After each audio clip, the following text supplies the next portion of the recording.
When I was younger, I didn't necessarily watch the news, but I loved to talk in front of crowds of people, and I loved to write. I'm not saying I was good at either, but I just loved to do that. I got excited. So when I was in elementary school and we had to do a class presentation, I honestly could not sleep the night before. Not because I was nervous, but because I was so excited. Like, just couldn't wait to go present. So as I got a little bit older and got into high school and started doing research about what sort of jobs I could do, I came upon journalism, and I realized that it was everything I loved. Writing and speaking in front of an audience. So then once I sort of came upon journalism, that was it. I was going to be a journalist.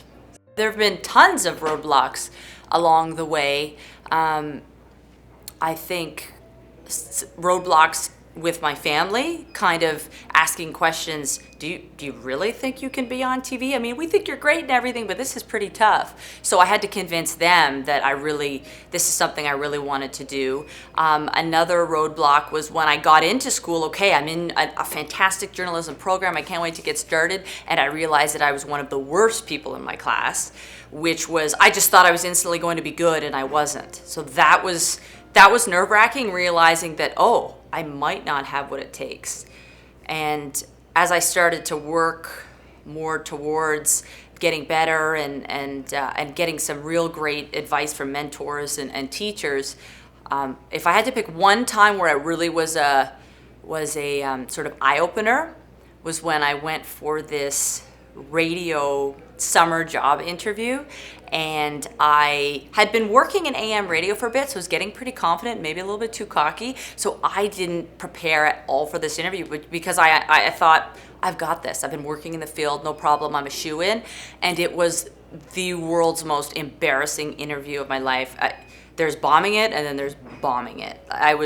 It was awful. And they even said to me, you are definitely not a candidate for this job. And I walked away thinking, I'm never going to ever take this business for granted, and I'm going to do my research and work harder. And it was a real push for me to realize that I could fail so badly. I think a line that I go to all the time is enjoy the moment.